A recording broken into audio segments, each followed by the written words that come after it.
Determinado dia, um oficial do palácio bate à sua porta. O faraó quer uma pirâmide para se preparar para o futuro e mostrar para os seus sucessores o quão grandioso ele foi. Como seu nome começou a correr pela região, os conselheiros reais te apontaram como alguém para fazer o projeto e dar continuidade à empreitada. Muito feliz com a indicação, você aceita a demanda e começa a rabiscar nos seus papiros várias ideias sobre o que construir. Com seu primeiro aporte, você vai aos melhores fornecedores para procurar pelo que se tem de maior qualidade no mercado. E quando finalmente tem o que queria, pode se apresentar para começar o que talvez seja o maior trabalho da sua vida.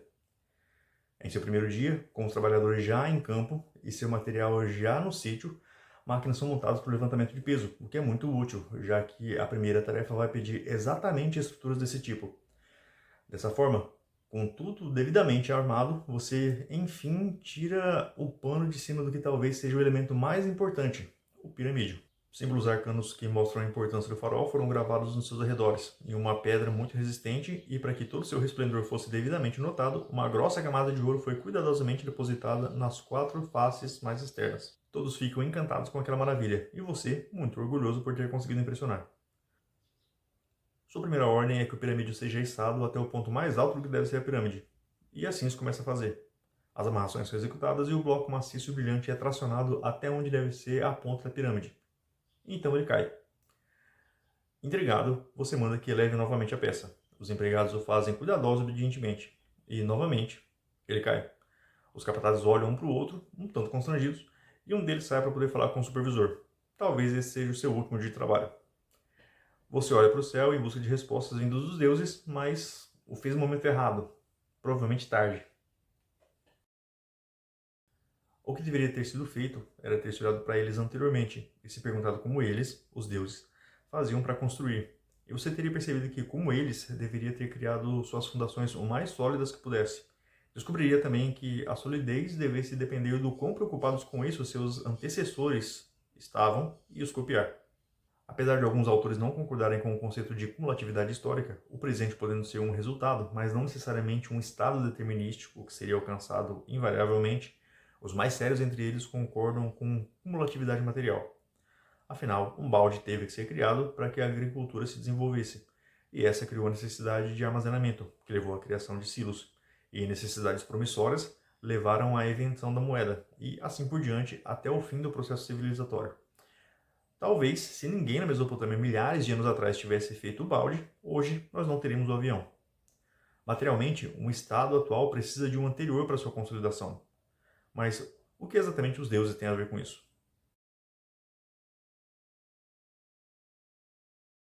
A água é, simbolicamente, um sinal de confusão, quando vista em grandes volumes, principalmente em religiões e civilizações antigas que passaram pelo dilúvio hipotético, que pode ter assolado certas regiões, como o Oriente Médio atual. Logo, é um elemento que se enraizou no imaginário desses povos de maneiras variadas. Um exemplo marcante é toda a confusão causada por Tiamat, a deusa dragão. Tiamat era uma força literal da natureza, simbolizando as águas salgadas e todos os problemas que elas poderiam causar. Não podendo ser controlada, causou transtornos enormes para os deuses, até que um deus feiticeiro, Marduk, propôs que poderia agir para conter aquela força terrível, em troca de respeito das outras deidades. Tendo o termo sido acordado, partiu para lutar com o caos primordial, sobre o que terminou por prevalecer. Aqui, grande parte dos vitoriosos se desfaria dos restos do inimigo, mas isso é uma diferença entre os deuses e do resto. Marduk usou os restos de Tiamat para criar. Com os esporos obtidos, ele separou as águas de cima das águas de baixo, ou seja, o céu dos mares e dos rios, assim como criou toda a estrutura que as manteria separadas, além de vários outros elementos adicionados que comporiam o resto do mundo. Sendo sábio, o deus sabia do valor de que dispunham os restos da antiga deusa, e que o caos anterior poderia ser rearranjado para criar algo novo e maravilhoso. E assim ele o fez. Mas provavelmente ele não teria percebido se, ao contrário do que descrito, ele não fosse dotado da multitude de olhos que ele tem. Ou seja, se ele não prestasse atenção. Entretanto, esse definitivamente não é o único caso em que os deuses dispuseram de uma ordem anterior para que pudessem criar uma nova. Quando já crescidos, suficientemente fortes e com discernimento, Odin, Vili e Ve, a trinca de deuses soberanos para os nórdicos, se reuniram para ponderar sobre o que fazer para criar algo que preenchesse o universo. Até então, tudo que existia era o frio nevoado de Niflheim e os fogos incessantes de Muspelheim, além da cadeia de gelo que ligava ambos os mundos. Algo, contudo, deveria ser feito além daquilo. E então, mesmo não tendo nenhuma rivalidade contra Ymir, o gigante original, mas sabendo que esse era um passo necessário para a criação, os três entraram em confronto com o gigante, e sobre ele prevaleceram. Com os restos de Ymir, o que seria Midgard foi criado, o cérebro do gigante sendo as nuvens, seu sangue as águas, seu crânio a abóbada celeste. Seus ossos foram usados para a criação de desfiladeiros montanhas quando inteiros e, após serem macerados, foram usados como as areias da praia. A vitória contra Ymir e a entrada em um novo templo de nada serviriam se o próprio gigante não servisse como substrato para a nova ordem. Os deuses soberanos sabiam bem qual o valor de seu inimigo e como ele poderia ser usado para trazer à realidade algo não somente novo, mas com tanto valor quanto o antigo que foi usado para sua construção, além de mais adicionado pelo seu trabalho. Contudo, o trio de deuses nórdicos não foi o único a criar algo novo a partir do antigo.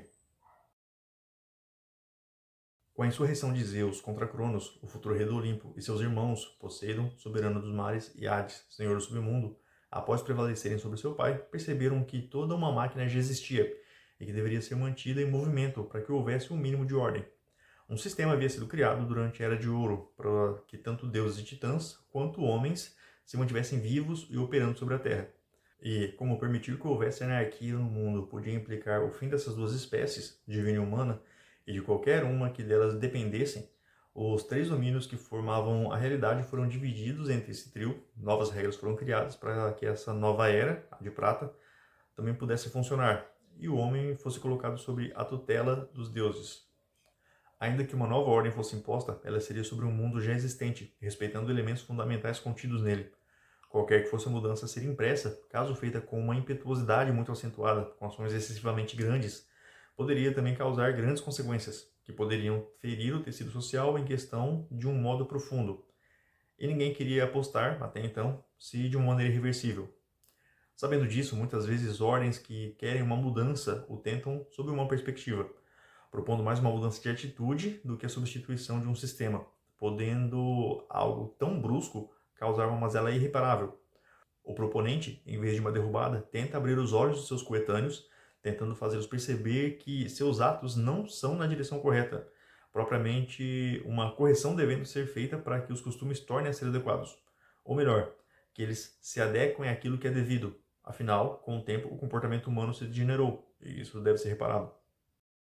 Um dos maiores movimentos reformadores, o próprio ministério de Jesus, é um grande demonstrativo desse tipo de atitude. Em Lucas capítulo 12, versículo 51, Cristo afirma que sua presença deveria levar desacordo a uma sociedade tradicional e altamente estabelecida, com as palavras: acreditam que eu venho realmente trazer paz à terra? Não, pois antes eu venho trazer dissensão. Isso parece dissonante quando saído da boca do príncipe da paz. No entanto, apesar de a presença do chamado Nazareno naquela sociedade ter levado a estrutura a se abalar, sendo ele o Messias profetizado, sua vinda significou a continuidade natural desenvolvida pela cultura de onde ele mesmo vinha. E Jesus é quem o afirma quando diz em Mateus capítulo 5, versículo 18: porque em verdade vos digo, até que o céu e a terra passem, nem um único iota ou tio se omitirá da lei, sem que tudo tenha sido cumprido. Não havia uma ruptura real sobre a ordem passada, pois, na verdade, seu ministério significou a continuação das coisas, as mudanças promovidas sendo ainda mais do que reformas sobre uma fundação que parecia ter se movido em seu terreno. E tudo que foi feito ou foi com base sobre o que já existia e estava consolidado. O desacordo entre homens se daria pela própria humanidade, e não porque ele era quem trazia essa situação. O ser humano passava por uma maturidade existencial, encarando as consequências de seus próprios atos, isso não sendo necessariamente uma ruptura, e sim a continuidade natural que se passa de uma criança, sob a tutela de um responsável, para a primeira fase adulta, em que suas primeiras atitudes livres são tomadas. A história e mitos fundacionais mostram, assim, que a ideia de uso, em vez de descarte, daquilo que antecede é o que forma algo minimamente sólido, mas um mote ser repetido não demonstra como ele é intocável. A gente pode procurar, então, uma situação contrária em algum momento histórico para verificar quais foram seus resultados. Em seu O Antigo Regime e Revolução, com base em documentos primários anteriores e registros sobre a Revolução Francesa, Alexis de Tocqueville nota o caráter de derrubada que caracterizou a movimentação política da época. Duas das atitudes notadamente mais relevantes para o nosso contexto são a redelimitação das províncias francesas e a derrubada da Igreja Católica. Em primeiro lugar, Tocqueville aponta a demarcação arbitrária de novas fronteiras para as unidades administrativas. Segundo ele, nenhum argumento concreto ou fundamentado foi dado para que essa atitude fosse justificada, ignorando-se completamente questões culturais, geográficas e, majoritariamente, administrativas. O resultado foi exatamente a criação de dificuldades de gestão, que somente piorou a situação para os próprios revolucionários, gerando tensões e dificuldades de manuseio para que eles próprios conseguissem administrar aquilo que haviam criado. A derrubada da Igreja Católica durante o regime revolucionário também pode ser considerado como uma atitude desastrada da época. Seu erro pode ser notado tanto do ponto de vista social quanto do histórico. Assim como vários outros Estados-nações europeus, a formação daquela configuração da França estava intimamente entrelaçada com a sua relação com a Igreja, tanto religiosa quanto administrativamente, considerando-se suas relações com o Vaticano, tanto quanto com os Estados papais. E do ponto de vista social, o catolicismo romano era parte ativa da vida do francês, desde o mais simples, marcado pela democracia de paróquia anterior a Luís XIV, até a vida social e burocrática dos meios aristocráticos. Como resultado, o passar do tempo mostrou o quão necessária era a retomada da Igreja como fator de ordem social. E assim foi feito. Fundamentalmente, a França revolucionária se mostrou a anti-Roma, estando diametralmente oposta à política do Império Romano. Por necessidade ou por conveniência, desde a apropriação ocidental das técnicas de manufatura navais de Cartago até a assimilação das tribos europeias e consequente latinização do continente, Roma sempre se mostrou disposta a tomar ou absorver, pelo bem do seu domínio e desenvolvimento. Por vezes, assimilar um povo significava mostrar a ele que parte da sua cultura era valorizada a ponto de ser considerada importante na própria metrópole. Igualmente, ao se perceber um ponto forte de um inimigo e o copiar, tomava-se um passo estratégico importante na direção do fortalecimento como uma potência militar e de influência. Construir a partir daquilo que já existia fazia com que o império se fortalecesse nos pontos em que ainda era fraco, corrigindo seus defeitos e pontos vulneráveis. Ao mesmo tempo, formava contingências para possíveis falhas no sistema e aumentava seu aparato cultural e social. Usar as estruturas passadas se mostrou um pivô no desenvolvimento, manutenção e domínio promovidos pela ordem imperial. Em resumo, a tentativa de construção sobre nada gera, por vezes, se não sempre, uma queda, não havendo onde se apoiar o novo, e a expectativa de um resultado não sendo suficiente para que ele seja segurado. Por mais sólido que ele pareça, é fundado sobre areia e não pedra.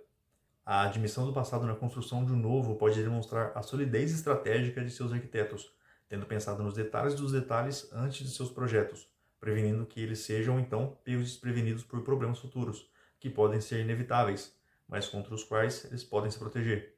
Afinal, como dito por Sir Isaac Newton, se eu vi mais longe, foi por estar sobre os ombros de gigantes.